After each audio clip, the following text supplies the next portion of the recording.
لو عايز توقف فلاديمير بوتين لازم يكون عندك أسلحة نووية. ده درس حتسمعه كتير من الحرب في أوكرانيا، بس بالنسبة لأوروبا الشرقية ده على طول بيزود القلق. ومع اتساع الفجوة بين ضفتي الأطلسي كتير بدأوا يشككوا في فائدة المخزون الأمريكي الضخم، وعلشان كده بدأ الفضول الحالي. فيه جهود متعمدة من فرنسا مش بس لتوسيع تغطيتها النووية ناحية الشرق، لكن كمان لزيادة أعدادها الفعلية. بس عندي شوية أسئلة. هل ده هينجح؟ وهل هيعمل أي حاجة النظام الأمريكي المشابه مش بيعملها؟ طيب يمكن ينجح، ويمكن يكون أكثر ثبات من النظام الأمريكي. لكن التأثير الرادع الأكبر هيجي من إزاي مشاركة الأسلحة النووية هتخلي بولندا عندها قوة تقليدية أفضل. أيوة، إحنا بنشوف انتصار تاني للأمن الجماعي. ففي فيديو النهاردة هنبدأ بمراجعة عن إيه اللي فرنسا بتحاول تعمله فعلاً بنظامها النووي الجديد، وبعدين هقف شوية عشان أناقش إزاي النتيجة دي كانت متوقعة بالكامل من شهور. وبعد كده هنغير الموضوع ونقارن مجهود فرنسا بالنظام الأمريكي الحالي في أوروبا. وفي الآخر هنفحص مصداقية النظام الأمريكي على المدى الطويل. بس يلا نبدأ كلامنا الرئيسي مع اللي فرنسا تعمله.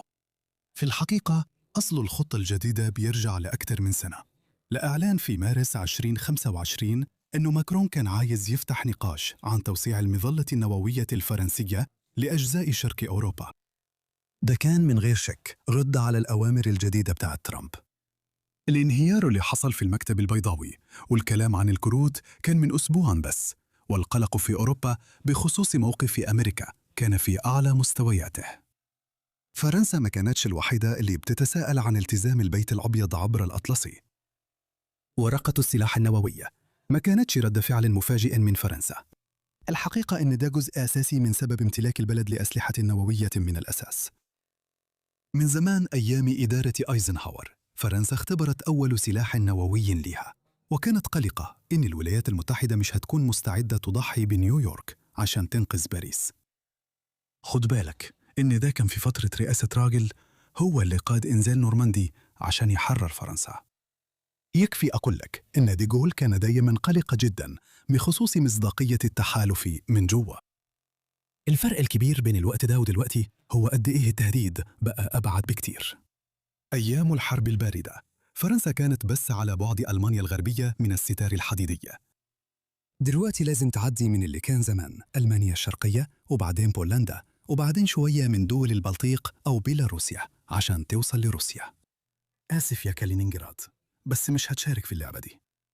عشان أي تعهد باستخدام الأسلحة النووية للدفاع عن الحلفاء في الشرق يبقى ذو مصداقية، فرنسا حتضطر تحرك انتشارها النووي في الاتجاه ده. طيب لو قدمنا سنة لقدام لحد مارس 2026 ابتدينا ناخد فكرة عن شكل الموضوع حيكون عامل إزاي. فرنسا فعلا بتخطط إنها تنشر أسلحتها النووية في قواعد متقدمة أبعد شرقا وأماكن تانية كمان.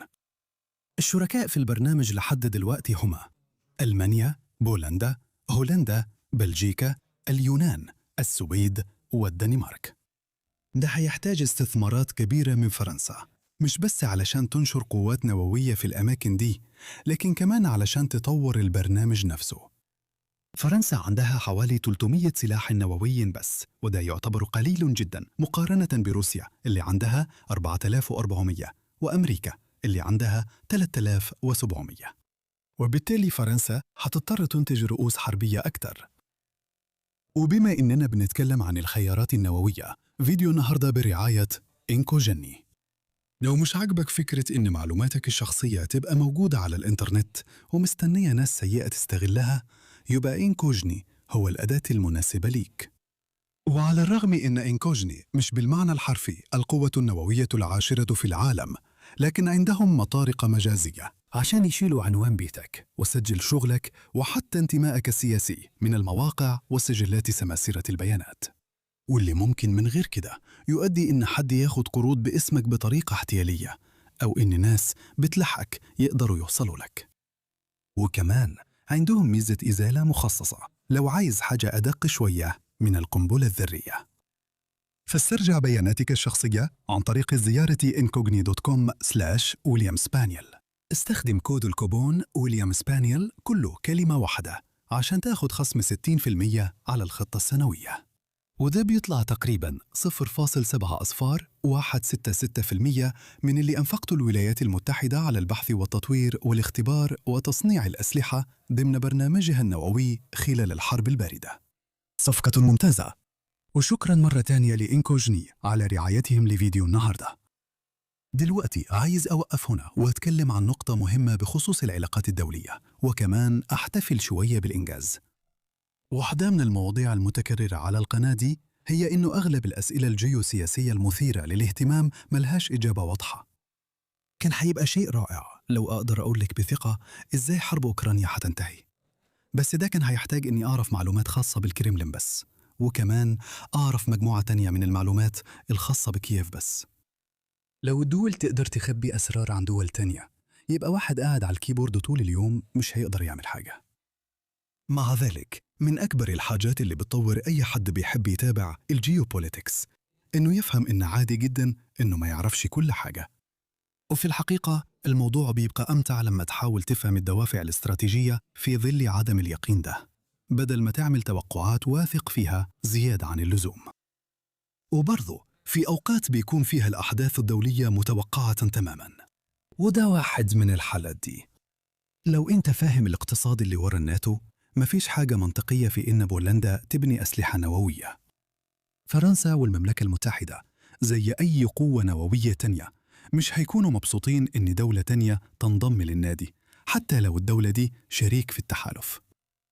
وفي نفس الوقت أنا مش قادر أتخيل بولندا هتلاقي ميزانية منين علشان تدخل برنامج أسلحة نووية.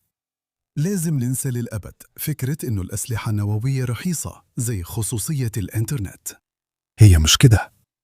وارسو هتضطر تشوه ميزانيتها بشكل كبير عشان تلاقي حل. ده مش عملي خالص، لما بولندا أصلاً بتصرف حوالي 5% من الناتج المحلي بتاعها عشان تضمن إن عندها أقوى مشاة في أوروبا. وإزاي بالضبط الأسلحة النووية دي هتمنع روسيا من غزو سلوفاكيا؟ ويا ترى إزاي الأسلحة النووية بتاعت بولندا هتمنع روسيا من غزو ناريفا؟ طب حتى إزاي الأسلحة النووية الإستونية هتمنع روسيا من غزو نارفا؟ يعني أكيد ممكن نألف قصة كده إن الأسلحة النووية هتعمل الشغل، بس في ميل عند الناس العادية إنهم يتعاملوا مع الأسلحة النووية كأنها حل سحري لكل حاجة، وده مش صحيح خالص. ولو مش متأكد من الكلام ده، اسأل الهند وشوف النظرية دي نفعت معهم إزاي. وعلى العكس، سهل جدا تشرح إزاي 20 مليار دولار زيادة على تأمين الحدود ممكن يمنعوا روسيا من الغزو. ده حرفياً بيصد روسيا على الأرض وبيمنعها من الغزو. طبعاً ده مش اللي بيحصل هنا. اللي بيحصل فعلاً هو إن توسع فرنسا النووي هو اللي بيسمح لبولندا تفضل تشتري صواريخ تهدئة بوتين بالقرب من الحدود. وبالنسبة لي دي أهم نقطة هنا. رغم كل المشاكل اللي بتيجي مع إطلاق تهديدات نووية جدية، التوسع النووي ناحية الشرق على الأقل هيخلي الكرملين يعيد التفكير. ويمكن فرنسا في الآخر ما تنفذش فعلاً لما الأمور توصل للجد، بس وضع عقيدة جديدة بيزود خطر حدوث نوع من الحوادث لو حصلت أزمة. والجانب اللي مش ممكن السيطرة عليه في الأسلحة النووية ده رادع في حد ذاته. مع ذلك، حقيقة إن توسيع مظلة فرنسا بيوفر فلوس أكتر للدفاع التقليدي، في الآخر هيكون ليه تأثير رادع أكبر. ده دايماً كان أسلوب عمل الأمن الجماعي، ويبدو إنه هو اللي هيستمر في عصر الصراعات العالمية ده. نروح للخطوة الجاية. لازم نستكشف أكتر عن اللي فرنسا فعلاً بتعمله هنا، وده هنعرفه أكتر لو قارناه ببرنامج المشاركة النووية اللي أمريكا بتديره دلوقتي. والكلام ده بيدينا خلفية مهمة عن موضوع المصداقية اللي هنتكلم عنه بعد كده. أول حاجة، الأطراف المشاركة مش هي نفسها. الولايات المتحدة بتتعاون مع ألمانيا وإيطاليا وبلجيكا وهولندا وتركيا. ثاني حاجة، فرنسا بتحتفظ بحق اتخاذ قرار استخدام الأسلحة النووية وكمان تنفيذ الضربة بنفسها. على العكس، الترتيب الأمريكي غريب. الأسلحة النووية اللي منتشرة حالياً في الدول الشريكة بتفضل تحت سيطرة الولايات المتحدة. بس حلفاء أمريكا بيشغلوا طيارات قادرة على حمل أسلحة تقليدية ونووية، وده معناه إن الرئيس ممكن يأذن بوضع الأسلحة النووية الأمريكية عليها. في اللحظة دي القرار النهائي والإطلاق ممكن يبقوا في إيد الحلفاء. ده بيخلق مصداقية في حالة استثنائية لما تكون الولايات المتحدة مش عايزة تتحمل مسؤولية الإطلاق، لكنها مستعدة تقبل أي عقاب لمجرد إنها سلمت السلاح. الفرق الكبير اللي باقي هو في نوع ترسانة. فرنسا عندها بس القنابل الاستراتيجية اللي هي الكبيرة اللي هدفها تدمر مدن. في المقابل الأسلحة اللي بتنشرها أمريكا في الخطوط الأمامية هي أسلحة نووية تكتيكية، يعني ممكن تنتج قوة تفجيرية أقل ومصممة عشان تدمر أرتال الجنود المتقدمة. أول ما الناس تسمع كلمة نووي كل التفاصيل بتضيع، بس الأسلحة دي هيكون ليها استخدامات نهائية مختلفة تماماً. ممكن تتخيل إنه أسهل بكتير تهدد بإطلاق سلاح نووي على سيل من الجنود الروس عن إنك تقصف سانت بطرسبرغ. وجنب فرنسا على طول ممكن أسلحة أمريكا تكون بتستخدم أكتر. وفيه كمان نقاش حوالين إن الولايات المتحدة توسع نشرها النووي على الجبهة الشرقية. أول حاجة لازم نلاحظها هنا هي إننا لازم وبكل تأكيد نبعد عن فكرة إن الموضوع ده متعلق بترامب بس. أولاً، احتمال إن الأسلحة النووية الأمريكية تكون لها علاقة من دلوقتي لحد يناير 2029 ضعيف جداً. أخطر تهديد لأوروبا مش هيبدأ غير لما الحرب في أوكرانيا تخلص. الصراع ده لسه باين إنه معقد زي ما هو، وكل يوم بنصحى على تقارير جديدة عن هجمات بالطائرات المسيرة، وكأنه الساعة بتبدأ من جديد. عشان كده الأحسن نفكر في الموضوع ده على إنه ترامب بيجهز البنية التحتية اللي الرؤساء اللي بعده هيرثوها، وبدل ما نقلق إذا كان ترامب هينفذ فعلا استخدام السلاح النووي ولا لأ، نفكر أكتر إذا اللي هيجوا بعده ممكن يعملوا كده. الحاجة التانية اللي لازم نغير طريقة الكلام عنها هي التعديلات اللي حتحصل في سياسات الأمن بعد ترامب. فيه تصورين شائعين عن اللي بيحصل هنا، بس هم مش فاهمين السياسة والاستراتيجية الجيوسياسية اللي بتحصل وراء الكواليس. واحد منهم إن تهديدات ترامب بالانسحاب من الناتو كانت بهدف إنه يخلي أوروبا تصرف أكثر مع الولايات المتحدة. وعشان كده بتشوف غضب في بعض التعليقات على الإنترنت إن الولايات المتحدة بتسحب قواتها من أوروبا رغم التزامات الناتو اللي زادت. ده عمره ما كان المقصود من الموضوع. الهدف كله من زيادة الإنفاق الدفاعي الأوروبي كان إن أوروبا تبقى هي المسؤولة الأساسية عن أمن أوروبا، وبالتالي الولايات المتحدة حتكون عندها موارد أكثر متاحة تروح أماكن تانية، وخصوصاً لمنطقة الهندو باسيفيك. لو الولايات المتحدة وفرت كل اللي أوروبا بتنتجه مش هيبقى في أي حاجة فاضلة تتبعت لأي مكان تاني. ده محير بسبب كل الجهود الدبلوماسية اللي اتعملت عشان القرار ده، ومع ذلك أغلب المحادثات دي هدفها تنسيق العملية دي عشان الغرب ما يسيبش فجوات أمنية مش ضرورية. وثانياً، كان الموضوع عن مناقشة إيه اللي ممكن نتوقعه من واشنطن في حالة حدوث أزمة، خصوصاً إن الولايات المتحدة لازم تقلق كمان من اللي ممكن يحصل لتايوان في نفس الوقت. الموضوع عمره ما كان عن ترتيب صفقة تبادلية. لو في حاجة، زيادة الإنفاق الدفاعي الأوروبي كانت بمثابة بديل للقوة العسكرية الأمريكية. هنتكلم أكثر عن البدائل كمفهوم أساسي في الاستراتيجية العسكرية كمان شوية. المفهوم الخاطئ الثاني هو إن أوروبا بس محتاجة تسد الفجوة بين دلوقتي وسنة 2029، ولما نوصل للسنة دي كل حاجة هترجع لطبيعتها. أيوة، هتشوف آراء متطرفة عن الموضوع ده على الإنترنت بتروح في الاتجاه المعاكس تماماً، زي إن أمريكا عمرها ما ينفع تتوثق تاني، وإن أوروبا لازم تفك ارتباطها بالكامل بالعلاقة عبر الأطلسي. هتلاحظ إن صناع القرار المسؤولين فعلياً مش بيصدقوا الكلام ده، لأنهم لسه بيعملوا اتفاقيات طويلة المدى مع إدارة ترامب في البيت الأبيض. بس حتى كده لسه ده مش بيت القصيد. التركيز على إذا كانت أوروبا تقدر تثق في الولايات المتحدة بيحول الموضوع لكلام عن رهان. في سنة 2028 من غير ما نعرف إذا الكرة هتقع على تكرار ترامب ولا رجوع للوضع اللي كان قبل كده. ده مش التوصيف الصح للوضع، وبيخلي كل الكلام يدور حوالين ترامب بدل ما نبص على مصالح أمريكا بشكل أوسع. خليني أكون صريح، مش هيكون في رجوع للوضع اللي كان عليه قبل كده. كل رئيس أمريكي من ساعة ما الناتو تأسس كان عايز أوروبا تصرف المبلغ المناسب على جيشها. ودلوقتي بما إن ده أخيراً بيحصل، مفيش رئيس جاي هيلغي السياسات اللي أدت لكده. تخيل معايا إنه الرئيس الجاي حتى لو كان ديمقراطي جه وقال بشكل فعلي: يا جماعة يلا نرجع ندعم أمن أوروبا زي زمان. هيتعرض لهجوم شديد جدا في دورة الأخبار دي. مستحيل إنهم يحطوا نفسهم في الموقف ده. اللي غالبا هيتغير هو مستوى التحضر في الحوار عبر الأطلسي، وده أكيد هيخلي الدبلوماسيين الأوروبيين يتنفسوا الصعداء بعد 4 سنين من التوتر. والأوروبيين اللي مصرين على تصنيع الأسلحة عشان ما بقوش يثقوا في الولايات المتحدة يقدروا برضو يحتفظوا بابتسامتهم. إنفاق أوروبا القوية على الجيش معناه إن عندها قوة تفاوضية أكبر عشان تأثر في استراتيجيات تنسيق التحالف. على أي حال، المفروض إننا بنتكلم عن خطط الانتشار الجديدة للولايات المتحدة.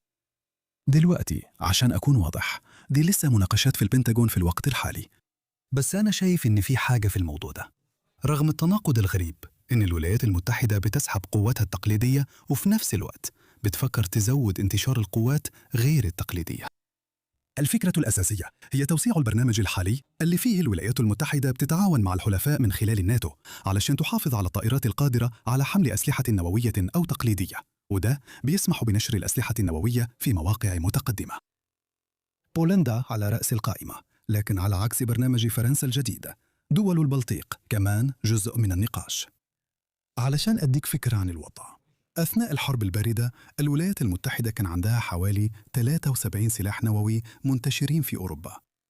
دلوقتي العدد بقى حوالي 100 قنبلة B61 اللي هي القنابل التكتيكية دي اللي اتكلمنا عنها قبل كده. ولو عندك فكرة عن تاريخ الاستراتيجيات في الحرب الباردة، الموضوع ده ممكن يبدأ يبقى منطقي تاني. في عز التهديد السوفيتي، الولايات المتحدة كانت قلقانة جدا من فرق عدد الجنود على طول الستار الحديدي. الأسلحة النووية تكتيكية كان المفروض تبقى العامل اللي يعدل الكفة. تعطل تقدم السوفييت لفترة كفاية علشان تدي فرصة لأمريكا توازن الأمور. طيب، لو أمريكا ناوية تقلل قواتها في أوروبا، يبقى احنا رجعنا لنفس المشكلة اللي كانت موجودة قبل كده. الأسلحة النووية التكتيكية هي الحل. مع ذلك، أنا شفت بعض المخاوف إن ترسانة قيمتها الحقيقية في التهديد باستخدامها. أكيد طبعاً، انسحاب الولايات المتحدة لقواتها من المنطقة هو إشارة مكلفة في الاتجاه الغلط، وده ممكن يبطل العملية كلها. أعتقد إن في نقطتين يستاهلوا إننا نفكر فيهم هنا. نشر الأسلحة كمان يعتبر إشارة مكلفة. حسيب القرار لخصوم أمريكا يحددوا إذا كان التوسع الكبير في الوجود النووي الأمريكي في أوروبا أكثر أو أقل تهديداً من وجود آلاف الجنود على الأرض.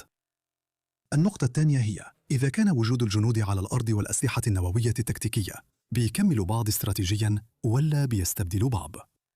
المفاهيم دي مش بتاخد الاهتمام الكافي زي ما المفروض، يمكن عشان بتخلينا نفكر في المشتقات الجزئية المتقاطعة، بس هي مهمة جداً لوضع سياسة عسكرية كويسة. خلينا ما نشغلش بالنا بمسألة الإشارات دلوقتي، ونفترض إن كل حاجة مفهومة للعامة عن مدى إصرار أمريكا. نوعين السلاح بيبقوا مكملين لبعض. لو وجود واحدة زيادة من واحد فيهم بيخلي إضافة واحدة تانية من التاني أكتر جاذبية، وبيكونوا بدائل لبعض. لو وجود واحدة زيادة من واحد فيهم بيخلي الواحدة الجاية من التاني شكلها مش جذاب زي الأول. لو رجعنا للحرب الباردة، الولايات المتحدة كانت بتعامل الجنود والأسلحة النووية كأنهم بدائل لبعض. غياب الجنود على الأرض زود قيمة الأسلحة النووية المنتشرة في الخطوط الأمامية. بمعنى تاني، وجود ضعف استراتيجي في أوروبا خلى استخدام الأسلحة النووية التكتيكية أكثر مصداقية، لأن الولايات المتحدة ما كانش عندها بديل فعال. وعشان كده السياسة دي باين عليها معقولة، حتى لو مش بالضبط اللي أوروبا بتدور عليه. هي بتخلي الولايات المتحدة لسه موجودة في القارة، وفي نفس الوقت بتنقل حاجات تانية لمنطقة الهند وباسيفيك. التحذير لأوروبا هو إننا لسه بنتكلم عن أسلحة نووية، عشان ما ننساش إن التهديد الجدي باستخدام الأسلحة النووية دايماً تحدي كبير. طيب، إيه أهم النقاط اللي نطلع بيها النهاردة؟ فرنسا بتسعى توسع مظلتها النووية لشرق أوروبا. ده اختيار منطقي بالنظر لتخطيط الناتو العسكري الواسع. وفي نفس الوقت، التخطيط العسكري الأمريكي بيركز على مدى زمني أبعد بكتير من إدارة ترامب. وتوسيع برنامج المشاركة النووية التكتيكي الأمريكي هو اختيار منطقي بالنظر لأولويات البنتاغون العالمية. شكرا مرة تانية لإنكوجني على رعايتهم لفيديو النهاردة. ادخل على incogni.com/williamspaniel واستخدم كود الخصم ويليام سبانيال علشان توفر 60% على الخطة السنوية. ولو عجبك فيديو النهاردة ياريت تعمل لايك وشير وسبسكرايب، واشوفك بكرة. خلي بالك من نفسك.